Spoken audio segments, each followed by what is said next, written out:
Hello, family. I'm Sharif Aman. I'm Jenna Barbosa. This is Love Speak Revolution. Love meets you where you're at. Yes. Yeah. Like your thing. So, guys, our mission is to revolutionize the idea that you have to have it all together to meet and experience Jesus's love, no matter if you're a believer or not. You don't. No. We don't have to have it all together. No. That's not what Jesus' love is about, right? No. So we're excited to be here with you. Thank you for joining us. Those return friends and family, thank you so much for coming along the ride with us. So this is the second series in our 3-part series. Yeah. And what are we discussing today, Jenna? Yes. So we are in trauma. Dun, dun, dun. So yeah, this is definitely our second episode of the series. And we're talking about addiction today. Yeah. So another layer. Dun, dun, dun. You're like the music. But we talked about last session, we talked about trauma just in general, right? Yeah. And how it affects us. And I think the big thing that we took away from that was just the vital importance of hitting it head on with help, not alone, and just dealing and healing with the trauma and not just staying slave to it. Right. And so I think that really was the massive importance that we landed on. Yeah. And here's kind of our conversation today is going to really just highlight that and support that belief even more, because addiction comes from trauma very easily. Yeah. And there's different kinds of addictions. We're going to be vulnerable with you guys today, share some stuff. But I mean, we're no better than anybody, and everybody struggles on some level. Yeah. Right. And That's so, right. I think a good lead in would be just really kind of talking about, we kind of tried to somewhat define trauma in that first one. Let's kind of somewhat try to define addiction. And by no means are we saying we are the experts on this. Absolutely. This is not a clinical podcast. This is just us sharing, kind of our conversations and letting you be a fly on the wall and participating as well with the comments and the family that we're building with this podcast. But I think, what would be your perspective of what just addiction is? How would you explain that to someone? Addiction is something that you can't stop doing. You're stuck in a cycle, a repetitive cycle. It's something that you can't stop doing, and it's like coping mechanisms for trauma, for the things that we don't really know how to deal with or haven't dealt with. So we come up with ways to cope, to deal with the issue, and that's where addiction comes out. That's where basically you do the thing. It's a reaction to the thing that happens, and you do it to find comfort. You do it to find safety. You do it to find some resemblance of familiarity, all the things. But in actuality, it's the wrong thing. That it's a very destructive thing that you use, because you're trying to figure it out on your own. And so you learn maybe through society, or you learn through, we were talking about just relationships and friendships, not the positive ones. Right. The toxic ones. And so you get caught up into this habitual cycle of something that's very destructive to you, then turns to be destructive for your community, your inner circle, maybe your children, your spouse, friends, job, profession, anything and everything in your life. It's just like a cancer in your life that ultimately could lead to death. So I think this is a very, very important a part of the equation that we're seeing when we don't deal with our trauma. Yeah. Um, so, yeah, like that's what it was for me. And every time, like I always talk, I always say it. It's through personal journey. Mm-hmm. Um, what God is and Trinity has brought me out of and brought me towards in community and the journey of recovery has been very difficult and challenging and very painful. But remember, I chose the pain of growth, and I don't get it right. Oh my gosh, Yeah. and it's not like this light switch that went off. That's what killed me because I almost took my life um, twice because I felt like being in the religious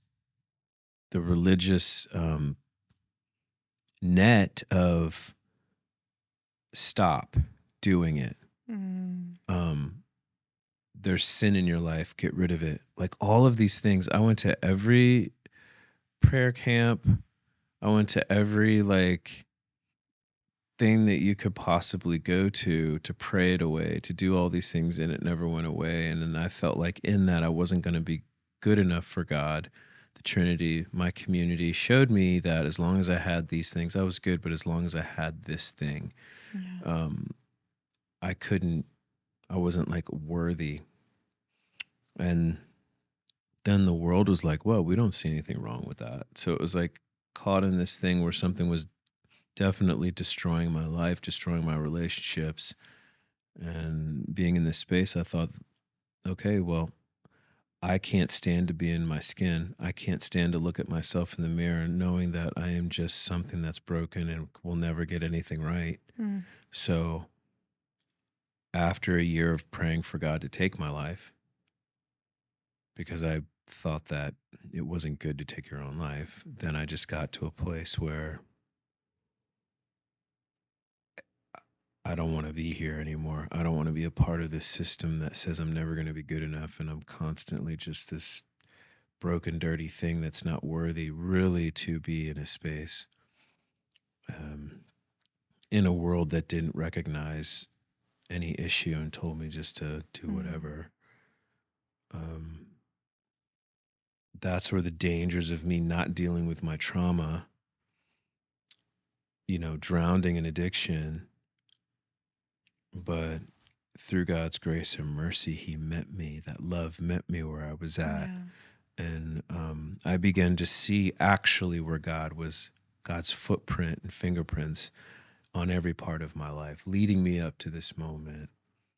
And then being able to speak in love. There wasn't like this shame or condemnation in the moment. Mm. I felt the energy of God, just the Mm. presence of God I felt in that moment. And there was no shame, no guilt, no, it just came to me with love, showed me the root system of what I had chosen. And I remember something that was really good that we talked about um, in um, in another session that we were doing, and you talked about. Um, Gosh, I just lost my train of thought because I was trying. But you let's see. Man, where was I? Man, I just lost the thought. Dang it! I don't like it when I do that. Um, so many things are hitting me all at once. Yeah. You were talking about like not having conviction or not conviction, not having condemnation or shame in those moments. Yeah, yeah. There wasn't any, and God was just in me and showing me like the truth and the reality of my choices. Oh, yes. It was when you were saying when we put ourselves in humans. Yeah. And that's what I was doing. Yeah. I put my identity and who I was in humans, Yeah. my career, everything. Yeah. And that's why I had gotten to that point. Mm. So um, the addiction that like that and that the addiction in itself is more I've learned than it's such a body thing. Yeah. It's a makeup thing because dopamine is involved. Mm. It's a scientific thing. Don't make it like this evil taboo thing. It is a makeup of when you tell your body, this is the thing that I'm doing, and you repeat it, your body stores that information and then releases dopamine for you to want that thing. There's a whole scientific deep dive, ocean depth. And so many other hormones. Yeah, Like and so many other hormones are oxytocin, involved. Yep. serotonin. Like Yep. And there's people don't so understand that. many. Just stop. Oh, really? Just stop. Right? Yeah. There's your body doesn't want you to stop. Yeah. Your body actually wants you to continue to keep doing the thing because it thinks, okay, you've been doing this for so long, then you need this and this is conducive. So boom, here you go. Yeah. And so you're literally, when you're in recovery, you're literally battling against not only your mental, but your physical body to chemical, everything to change. So, for me, it was sexual addiction. Terrifying for me to say that. Very terrifying. Yeah, very terrifying for me to say that. But why are we here if we're not going to be honest? And so, the sexual addiction riddled my life, and there wasn't a lot of information on that when I was growing up. There wasn't a lot of programs. There wasn't anything. Yeah. There's a plethora of things now, which is so amazing. But we kind of like live in a society that glorifies it and doesn't know it as what? It's just sex. What are you talking about? No, it's not. And like what we were talking about today about covenant, and it was just like, for me, it was just so out of my trauma and my story. If I told you my testimony, and that's something maybe we can share testimonies on another podcast, but you would understand why it is that, because that was modeled. I mean, that's what was happening to me because I was just getting abused as a child in that. So that grew into the part for me. But yeah, the addiction is it's more than just the shame of it, and the taboo of it that the church makes it, but also how the world ignores it. It's a very serious thing. So, and there are many other addictions. Yeah. Many other addictions. And, we've talked about how addiction is on a carousel. Like it you can shift addictions really easily because, and what you said earlier was so powerful of, it's that coping desire. It's the desire to cope with the pain, and I think that in my journey of really digging into my addiction is looking at even the understanding coping. Coping is to effectively deal with something distressing. Yeah. But maladaptive coping is not effectively dealing with it, and it creates its own chaos. And so really addiction is maladaptive coping. Yep. We're trying to cope with. And I think the thing that is so damaging is we get stuck in trying to fix the behaviors of addiction. And there are parameters that are needed, absolutely. But if that's the sole focus and we lose sight of what is it that I'm trying to cope with underneath the behaviors, so that the behaviors become, it doesn't, I think the big part of addiction is the things that I'm turning to have to stop making sense to me, that's the answer. Right. Like that, like how, okay, if I focus on what I'm trying to cope with, the pain of the wound, the trauma wounds, relationally, physically, spiritually, mentally, emotionally, financially, all of those things, if I handle that and heal that, along that journey, the things that I'm reaching out to, like, how is that going to help me? Like, how is, numbing out in this substance for this day going to help heal the love wound that I got from my dad or mom at 5 years old? Right. It's not going to help it. It'll help me ignore it, but it won't heal it. And so the more we dig into, what's the actual wounding, then it stops making sense logically, because we bring that logic brain back online a little bit more and go, oh, I'm actually tending to those places. So I'm feeling more loved and safe so that I'm able to then think more clearly about, okay, I see why I would want this and I see how it would feel good. But I now am very clear on seeing that that's not going to fix the actual problem I'm wanting to Right. use it to fix. Yeah. That's so key. And because so many people pay attention to the fruit, the action, Mm-hmm. you can't, that's not, that is just a flag. Yeah. That's a warning flag that something's up. Yeah. But for so long, it like we dealing with addiction, you pay attention to the action and not the root system. Yeah, here we go again. Of why? What are it was crazy because I was looking at the action of it and trying to deal with fixing the action of it, and it's a journey. Like we call it goal mindset Yeah. or journey mindset. Yeah. Goal mindset is like, I'm going to beat this in 6 months. That's unrealistic. Journey is, this is going to be a long journey. Yeah. I was very goal mindseted with this, and that was another thing that was just so frustrating. It was like this cipher that I couldn't get out of, but I had a goal that I was going to get out of it. Mm-hmm. So when they started asking questions like, why are you doing what you're doing? I was like, literally said, I'm just broken, and just, they were like, why are you doing what you're doing? Couldn't figure out. Yeah. Now I understand more because I'm looking to connect. I'm looking to be seen. I'm looking to be valued. I'm looking to be loved. Yeah. So when I act out or I get triggered and I act out, not only am I using the addiction, but in that addiction, I'm doing those things counterfeit. I'm connecting, feel like I'm being seen. I'm not being seen at all. I'm not being loved. There is no connection. So that's what I learned. So now it's like, okay, I'm feeling this way. And now I'm at a place to where I can attack it before I even trigger out, right? Yeah. There's tools in place.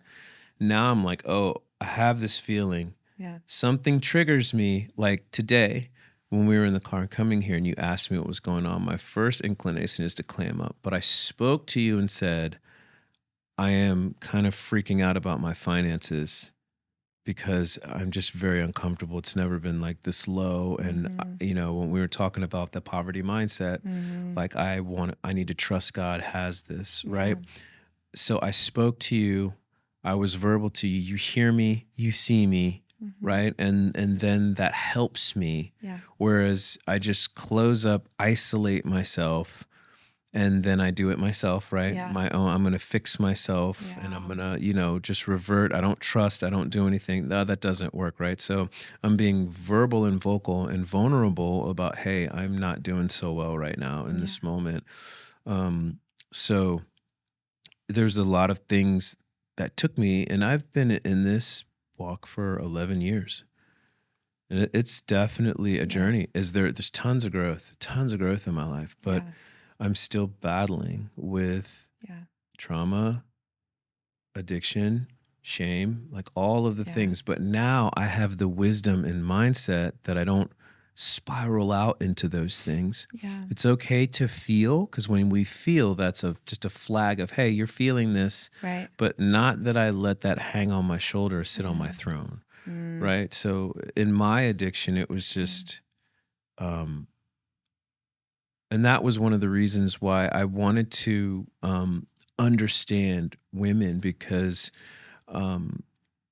my version and vision was very skewed of a woman is more than just her body, her looks. A woman is more than just a physical thing. I am more than just my looks and my body and a physical thing. And that's a very hard road to walk when I wasn't given that education, when I wasn't protected as a child and as a toddler, as middle schooler. I was not protected. And so my whole skew and vision of myself was trash. My, so being addiction is hardcore. Yeah, it is. Not only addiction isn't just about doing bad things over and over again. It's how we view ourselves. It's the lack of identity well, no, it's not the lack of identity because we do identify. Right. We It's a identify false with the identity. false identity Yeah. with the counterfeit. Yep. Yep. So in identifying with that, it's just a very dangerous walk, and it's hard for me to kind of talk about it, right? But again, I want to talk about this because I know what it's like to walk in recovery. It's that's why I question myself. Yeah. As a good godly man, right? Because I don't feel like I fit the church's expectations of what a good godly man is, because I'm on this journey, and but that's not the truth, right? Yeah. That's not the truth. So that's, that's like a little bit of where I go, and it's all things. It's a physical, it's a mental, but it's identity. It's addiction is again that our identity and where we lock. And that's why for me, not this man's religion, but a true relationship. I am walking a true relationship with the Trinity to find out who I am. And the revelations that I've been given, I'm not a perfect man. Yeah. And I still make mistakes. And I still hurt people's feelings. Yeah. But in that, when my humanity kicks in, I have the knowledge to respond, know how to, and when I don't, I have community. And I have mentors, and I have good inner circle to, hey, help me process through this. Am I in the wrong in this? What do you think? As I've done, right? So, but that was like a long journey of me facing my trauma, being in those hard mentoring situations, in hard therapy, in hard group, where I was getting called out to the reality and the truth, where I'm, no longer allowed to be a victim. Yeah. But I have to realize that there were things there are things that happen, but I'm a grown man, now, and learning that I can get rewired. So addiction is so much more than what people make it on, and everybody's an addict. Yeah. And I think that, I hear like so many people who are struggling and who are addicts with substance, the clear addictions, right? The things that we think of like, oh, drugs, alcohol, right? That's kind of like Sex. where we think of Yeah. culturally, like, oh, you're only an addict if you struggle with those two things. Yeah.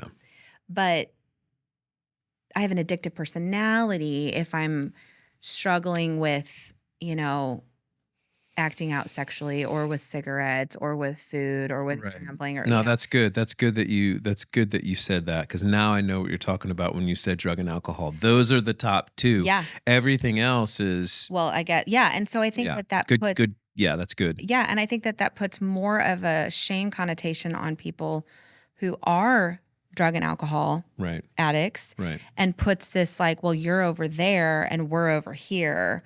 Yeah. We have less, but how much of that, just because those are the more intense ones that can really cause us to disassociate from functional living so much more kind of like in a condensed way intensely, whereas almost like acute versus chronic, right? To where it's like we can kind of hide these other addictions under the radar because they're a little bit more manageable in the sense of like we can kind of hide and throw some dust over them. Right. Kind of smoke and mirrors type of living. And so I think that that's where it's so important to be vulnerable. And I'm so proud of you, and I'm about to be vulnerable too with my stuff, but so proud of you, because also with sex addiction, so many men don't want to admit it. Yeah. Because you guys are so sexually wired. And we are sexual beings as well as women, but we are the emotional. Like sex is a result of the emotional, Yeah. whereas typically men are emotional as a result of the sex. And Yeah. so, and that's a beautiful cycle if we can put it in Right. God's design and in a beautiful Exactly. way. Yeah.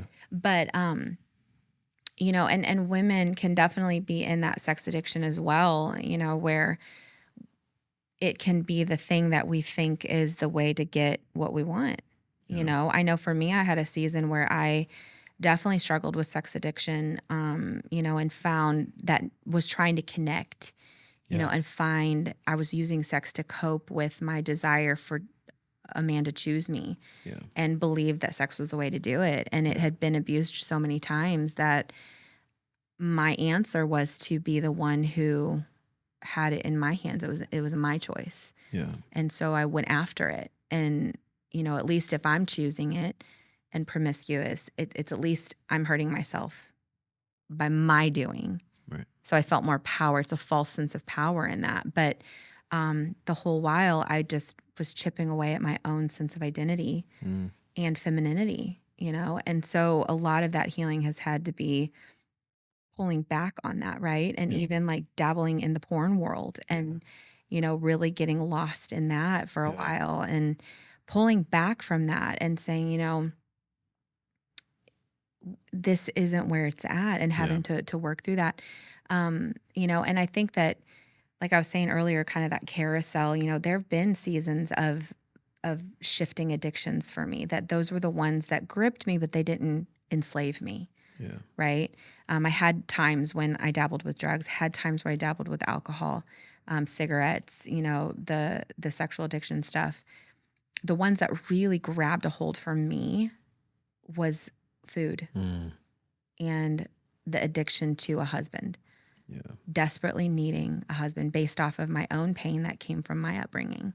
Yeah. And so really finding that kind of triangulation of when I was triggered, I would run to food or I would run to a man and would use the things to cope emotionally in the moments, whatever was present with the man, and found myself in, abusive relationships and really did a lot of damage and had a lot of damage done to me. And so, but through that, God was so faithful. And I've been on my recovery journey for about 8 or 9 years now of really putting that work in and coming out of that lifestyle of running and playing my own God. And it's been hard, but it's been so much more freeing than just running from my own pain. Right. And so it's like you say early, like you said in one of our episodes, and you say this a lot, but just, choosing your pain, like the pain of healing is so far greater than the pain of hurting. Yeah. And just staying in that victim mindset of I'm powerless underneath the weight of this pain. No, like I've been given a spirit of power, love, and sound mind, not Right. fear. And so I can face those pain points. Right. So a lot of my journey really has been really struggling with understanding there's an addiction to something that is acceptable in our society. Yeah. Food is acceptable. You have to have it to live. Yeah. But it was something that I was able to fully control, and where it really sunk its claws in with me was when I was in an abusive relationship, was estranged with my family, was not living. I was estranged with God, like was not living for God. So I'd walked away from just that Christian upbringing, had a rift with my family, was in such an abusive relationship for 7 years. And food was the only thing that I could control and get comfort immediately and find an escape in. And so it became the thing that I used to try to cope with the pain of what was happening on all levels and even from childhood stuff. And so, through that, and I'm still doing damage cleanup with that. And I took, a solid 4 or 5 years to just dig into the emotional, spiritual aspects of food, Yeah. of what was connected there. Yeah. And so that journey, committing to the journey, is far greater than seeking a result, Yeah. because it's not, goals are great. I mean, so great. But if that's your primary focus, then you lose sight of what is going to take you to that goal Yeah. and how long it's going to take to get there. So a lot of my work with that has been really, really important and powerful. Yeah. um, set out and did some support groups and said, just grabbed some women along the way and said, hey, let's figure this out, right? Right. Kind of thing. And Yeah. um, it's hard to be vulnerable, and it's hard to say, you know what, I'm right in the trenches with you trying to figure this out. I don't have it all figured out, but I'm going to do my darndest to do research and learn and get in therapy and, you know, write about it, speak about it, teach about it, and just figure it out Yeah. and commit to the Yeah. process that it takes. Well, that's all. That's so good. And I think, and I appreciate you for being vulnerable as well. I think there's power in when two can come together and be vulnerable in speaking that. But I'm not there in terms of writing. But you said writing, and you have a book. You wrote a book about it, didn't you? Yes, I did. Yeah, So, absolutely. yes. So this is my book, and it's my baby. It's my book baby. Yeah. And what's so funny about this is when I was saying the support groups, so it's called Tenacious Grace, and Yes. it's redefine your relationship with food and end emotional eating. So this is my first published book. Nice. So exciting. I know. I'm very, very, very excited and very proud about it. But this is, I think what's so cool about this book, honestly, is that when I set out, I didn't set out to write this book. Mm-hmm. I set out to heal Mm-hmm.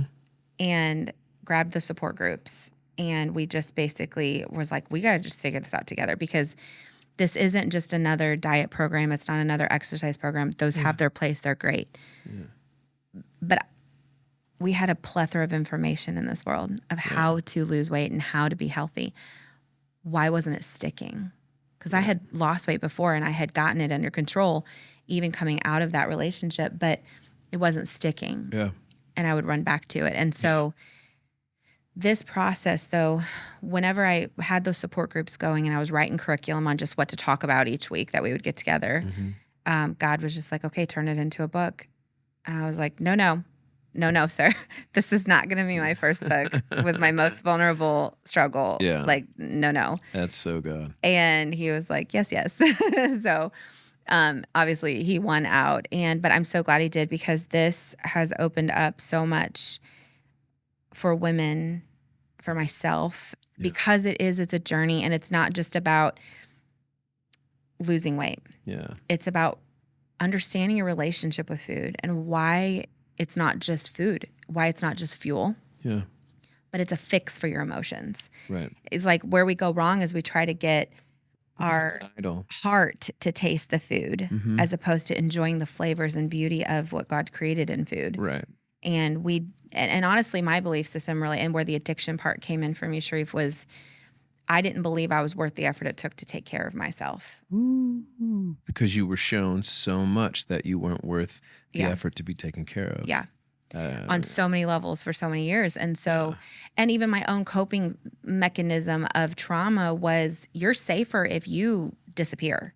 Yeah. So be a shell of yourself. Yep. And fill in the gaps with who they need you to be. Yeah. It's about them. And so when there's not a whole lot of room for you because there's trauma going on or trauma's happening to you or whatever that looks like through years, it's easy to feel it's a void. Like trauma is like a bomb that goes off. Yep. It leads a void. If you think of trauma, or if you think of a void, if you think of a bomb, how they find where the bomb originated was they find the void. Yeah. They find where everything else, that the fallout is here, but where's it all point to? Yeah. And so when you find that, so many times we can say, okay, where do I feel the void? Where do I fill the void? Right? Where do I feel it and fill it? And so when I'm doing that, that's the place that needs to desperately be tended to. And so I've been able to heal, and I'm continuing this healing journey. My body has changed. It's still changing. I'm still learning how to care for it with nutrition, exercise, and in the moments when I'm triggered and stressed out emotionally because of the dating stuff and that I've seen, we all have like pendulums, right? Yeah. It's like a pinball machine. So these things trigger this coping, and then the shame of that kind of triggers back here. So I've kind of seen like God kind of pushing the pressure in Mm-hmm. to get the pinball machine not so chaotic, but to pull it in to where it can kind of squeeze out at the top and say Right. like, okay, like I don't pinball as far, right? The time between the things are less, the intensity is less. Mm-hmm. And every time I cycle through those things, I'm like, okay, I'm learning more, I'm doing more, I'm still messing up, but I'm learning and growing as it is. And so Right. it's a process, but I think that that's the key is the biggest thing about this book is not, I mean, I'm excited and proud of myself that I wrote a book like that. I'm very excited about that. But the key and my heartbeat with it is you cannot heal in isolation. Yeah. And how I heal and process the most is by being vulnerable, teaching, and sharing in the And as journey. in recovery and as an addict, Yes, that is a killer. absolutely. Isolation is a killer. There's no addict that's ever been isolated and on their own that got to a place of healing and Yes. health. That is, you know, that's one thing that they really try to pull you out. That's why you're in group, Yeah. and accountability, and you have a counselor, or a mentor. Yeah. So yeah, you're right. Yeah. Isolation is never the key. And addiction, there's one main addiction, but then it can branch off Yeah. into other things trying to survive. Right. Like when you deal with one, like for instance, when I was still dealing with, but in the beginning parts of dealing with my sexual addiction, and then coming to pressing through the threshold where I understood and got a handle on it, and then I started using my tools, it actually broke out into alcohol. Yeah. I found myself drinking more, and I was like, then I found myself staying home and drinking, like not like trying to fix my life in despair, but having some music, hard day, and got my bottle of tequila, and I'm like 8 drinks in. Not because it was like very sly, so I brought it to my group, and they were like, yeah, it broke off. Yeah. And then for me, food too, it broke off into food. And I was like, whoa. So then I had to pay attention. So addiction is more than we think and more than we know. And you have probably more, you have multiple, like 3 or 4. There's a main one, but then you have 3 or 4 branches. So thank you for saying because you did say there were several ones that you were dealing with, but the main one for you was food. Yeah, that's what we deal with, because this thing is trying to, it's trying to survive, right? On a spiritual level, but definitely on a physical, with your body, retraining your body, but definitely the trauma and the mental and just everything that's built in and your coping mechanisms. It's like healing is no joke. It's a massive journey that you can't do on your own, that you must have community and like whoever is we all battle with addiction, but I encourage you to be honest. Like, just be honest with it. Be willing to find, I don't, inner circle, somebody that is very safe for you. Preferably somebody that might understand. It's hard. For me, it was hard to talk to anybody about it because, people my friends in the world didn't think that it was anything. They just laughed at me like, dude, you're crazy. Like, it's just sex, the worst thing that you could tell. Right. And then, in a religion aspect, it was just so taboo, and you were a sinner, and just, deal with, so it took me, finding God, bringing some very good mentors into my life. I actually found my therapist through a mentor, through a life coach mentor, that was like, noticed that there was a problem. There's something wrong here. Like, you're not passing through this threshold of this coaching. What's going on? And she was like, I'm not equipped to help you with this, but I have somebody. And that's where I met Larry Lawson, my therapist of 10 years now. And then through that, got into some things, but came to Oregon and found an amazing group that I've been a part of for like 4 years. And these guys are just so amazing. But being able to be honest with addiction, whatever it is, it could be work, Yeah. food, if it's drugs, but God meets you there. Yeah. Love meets you there. Not shame, not condemnation, not get it right, not beat you down, not you're such a mistake, not all of this. You're already feeling all of that. Yeah. Not hopelessness. Not hopelessness. No. There's hope for you. There's community and love for you if you're battling with addiction and you want to be true about it and it's just ripping your life apart. There's places and resources that we can share, but just to be the hardest thing is being honest with it. Yeah. And I think That's the hardest thing. yeah, I The agree first step. fully. And I think that I know for me with kind of those, perceived lesser than addictions, right? I've been really trying to be brave with myself and being like, no, this is an addiction. Like, I can't just, oh, I mean, I just struggle with food, no, this has been a major coping mechanism that I have struggled to break free of. That for a long time, the majority of the time, I was feeding my emotions rather than fueling my body. And so to really come to grips with okay, I can say this is an addiction and I can say that I'm a food addict. But I think the thing that is so important is that there's a place for that, for understanding and embracing the reality. Yeah. So often we avoid reality because it requires a whole new level of responsibility. That's right. Right? Yes. So I think just okay, reality check, that's there. But that cannot be my identity. I think we're so many people who are addicts who struggle to break the threshold and just cycle through their addiction and their programs and the things is they identify with their addiction. I am an addict. Yeah. No, you are a son of God. Yeah. You are a daughter of God. You are a human. Yeah. You are fill in the blank. Yeah. You are not an addict.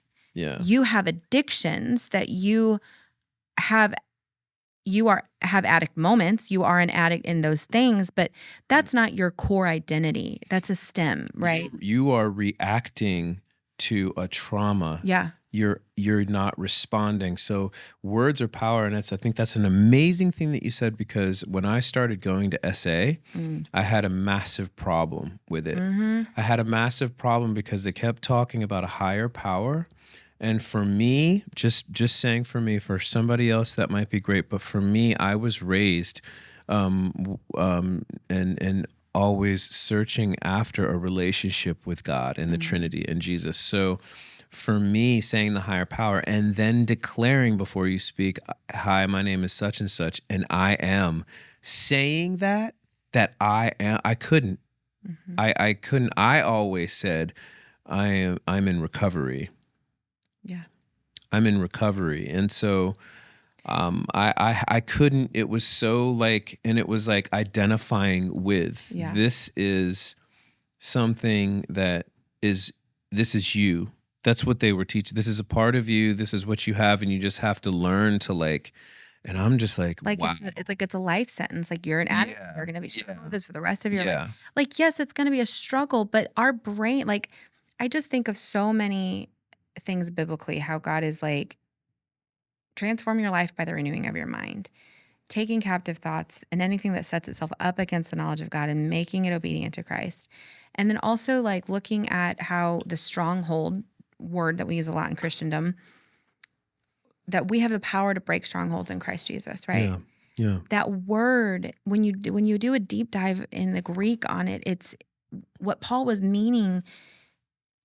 He uses the word stronghold to figuratively say this is a false belief system that you seek shelter in to escape reality. And so the reality is we are victors. We're not victims. Yeah. And even God designed our brain with neuroplasticity to be able to regenerate and regrow and rewire, literally chemically, the synaptic connections, neuroplasticity wise, it's so brilliant. I'm like, God, it blows my mind because literally when you stop thinking a thought so often, it prunes off, neural pruning. You actually can see the neural pruning of a synaptic connection disconnect. Yeah. And when you see new connections right? When you make new connections Yeah. and you think that way, it's that neuroplasticity that creates those neural pathways that become the path of least resistance. Yeah. And so when you are constantly just regurgitating, I'm an addict. Yes, working your program, working your steps, doing those things is powerful. It's needed. It's There's necessary. a better way to say, and you said it, like what you're doing right now is you're breaking it all down, but to be able to say that, you are declaring that, and you're speaking that to your DNA. You're speaking that to your synapses in the cells. You're saying this. And so they're like, okay, this is what it is. Bop, bop, keep firing. We just stay in here. And it's okay to say that. Like, I want to be very clear. Like, I have seen the massive benefits of AASA, Exactly. like all the things. Like, Yeah. it is needed. And I love those programs. Yeah. Massive. I'm not saying you can't say those things. I'm saying that if you're going to say those, put a comma after it. I'm an addict, comma, but that's not all my identity is. And that is not my life sentence. I still think on a different frame. For me, it is very dangerous when you speak. Words have power. Yeah. And when you identify with something, you're identifying and bonding yourself with that thing. Now, this is something that was coming to me when you spoke of Paul.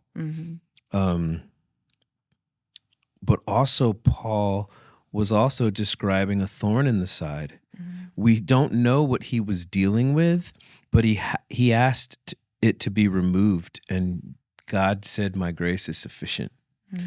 So there was something in that, in the relationship, in the identity, as if we switch our identity, and even if the thorn isn't removed, we still have victory over that thing. Yeah. For me, I had to truly understand this, right? Because there was a time for me in my program that I spiraled out in depression because this thing wasn't being removed. My goal was, I'm going to beat this thing. I'm not bringing this into family. I'm not bringing this to a wife, or I'm not bringing this thing. But, it's something, the thorn is still there. It hasn't done this, but it's changed. What's changed is my view. I was going through this thing, and I still had so many negative belief systems that I believed and partnered with in this addiction. But learning what I said and what's my identity. I'm growing in my identity, growing in the poverty mindset, growing in to know that, I'm God's, and God loves me and meets me right where I'm at. Yeah. Even if the thing isn't removed, even if I still journey and struggle at times, what am I believing about myself? It's the belief system in that moment. What are you believing about yourself? Yeah. What are you needing? What are you wanting? Because this thing, we're still in the brokenness of our humanity. Things are still going to come up. We have choices. Yeah. The food thing might, it may always be that thing comes up, hey, have this, and you're like, I know better, right? For me, sexual things pop up in my head.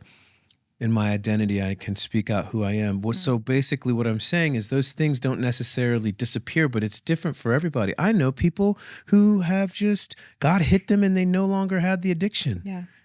Right?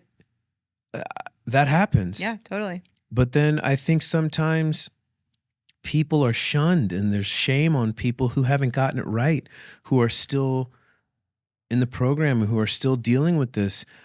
I know people who have been for so long, but then they stumble. Yeah. 13 years. Like, God's glory is for some of those people, God's glory is more shown in their resiliency. Right. To keep walking. Right. and having God's grace be sufficient for them and doing that. And where others, God's like, for you, this needs to be taken care of Yeah. because that will be more glory for God to have that immediate Yeah. healing Whatever it versus is, it's between. I can't look at myself, of which I did, and said, "Well, why haven't you? Why am I still dealing with this?" yeah, But that is a dangerous cycle for me to be in, and that can really push against my belief system to yeah, where I could fall away because I must be broken. Something must be happening. You're yeah, not healing me. Why are you not healing me? But there's what God showed me, Paul, right? Because we were saying, yeah, I can do all things, yeah. right? There's Okay. something to that. I can do all things. If I'm abased, Mm, if the thorn's not removed, if I'm still dealing with this, I can do this yeah, through Christ. I can do this. God meets me where I'm at. If I'm the rest of my life sober or wherever I'm at, God still meets me in that moment. Where am I? What am I identifying with? yeah, I am a son of God. He meets me where I'm at. This is what I'm feeling right now. I'm triggered. There's a process and a yeah, thing of what we're trying to talk about instead of this the name it, the claim it, or the world ignore it, you're yeah, fine, or yeah, the self-help things and you can do this. No, there's a root system that we can get to that all these things are connected with, and we want to shed light on that, mm, and we want to be able to talk about these things but be real and truthful about the root system. yeah. So And I think that that's why it's so massive to put the healing work in. yeah, absolutely. Because if we just don't heal the things that we are using these addictions to cope with, then we're going to just be surviving our own addictions for the rest of our life as opposed to Right. managing them. And that's very destructive. It is so If you're a destructive. parent and there's kids, Yes. I mean, there's people, if you're a leader, if, it's, Yeah. And I mean, I look at myself like I don't have kids and I don't have a husband. And yeah, right now it's like I have people that I'm leading, I have clients, I have people who follow me on social media, I have people who look up to me. Like, if I'm not walking the walk, I can't talk the talk. yeah. I mean, I can, but it's not gonna help, right? It's gonna only hurt. That's And so I've done true. that Yeah. before. I played that, right? Yeah. And so, that's not fulfilling, and it actually perpetuates and fuels the Right. addictions. But to really step back and say, you know what, I've got to embrace who God's created me to be, who I am, and walk through these struggles and these addictions in a way of recognizing I can't just fix the behavior of addiction. I have to heal the cause of it. Right. And I can only heal that through God's truth and through help, Yeah. through programs, through counsel, through Yeah. mentorship, through leadership. But I can't do that Community. if I'm not honest with myself. Right. Right. That's the hardest step. I think like the hardest thing ever for me going to, it wasn't like staying in group. Mm, The hardest thing was going to the first one. mm, That's always the hardest. mm, There's tons of guys that go to the meet, they call in, they want to do it, but then yeah, when it comes to coming, that's the hardest thing. yeah. And that's what they told me. We're so proud of you the first day. What? Mm, This first day for you was the hardest step for you to yeah. actually, because it's being honest and saying, yeah, I have a problem. There's an issue here. That's what happens. That's why it's so difficult. That's why it's difficult for people to talk about, because once you start talking about it, then that there's an issue. Once you start talking about it like in churches on on a larger scale, like from the Mm, pulpit, then that means you have to partake, you have to crawl in the yeah. trenches with somebody, you have Yeah. to get dirty and in the trenches with Yeah. people. But and even in the world, once you Yeah. start talking about it, that's when it becomes real, and then you have to actually do something about it. So yeah. And how many day ones do we need to have? We have to be able to say as many day ones as it takes. Yeah. I will be resilient and I Yeah. will keep moving forward. Yeah. So many times we beat ourselves up with shame and we say, well, I was at day whatever Yeah. and I relapsed or I Right. struggled or messed up or misstepped, however you want to call it. Right. And so might as well just stay in the mud. But then we try to clean off mud in the mud pit. Yep. Like we got to get out of the mud pit. So committing to that process is, you know what, however many day ones it takes, I'm in. Yeah. Because I refuse to give up on me. I refuse to give up on the people who count on me. Yeah. And I refuse to give up on the future God has for me. Yeah. Because God hasn't given up on me. And that's it. That's real talk. Real talk, y'all. Yeah, real talk. Well, Got lost in it. We're definitely at the end of this. We could Yeah. always talk more. We So feel like there's not enough time, but we are thankful for the time that we've been given. Yes, guys, thanks so much for being with us today. I know we talked about some deep and dicey stuff, you know, and I just want a blanket statement. We're just airing out some ideas and some talks. We're not saying this way is the way. Yeah. We're just really being open and vulnerable and honest. So, you know, if something we've said kind of gets you a little salty, just pause, you know, ask us. Yeah. But we're just sharing kind of some of our thoughts. So, but so grateful that you've been here along the way. Like, share, subscribe, follow, all the good stuff so that we can just have more people affected by some of God's truth that he's just hopefully downloading in your hearts and minds through us. So, yeah. Yeah. Yeah. We want to hear your comments. Yeah. So thank you so much for being here. I am Sharif Iman. I'm Jenna Barbosa. This is Love Speak Revolution. Love meets you where you're at. Be blessed. We'll see you again soon. Bye, guys.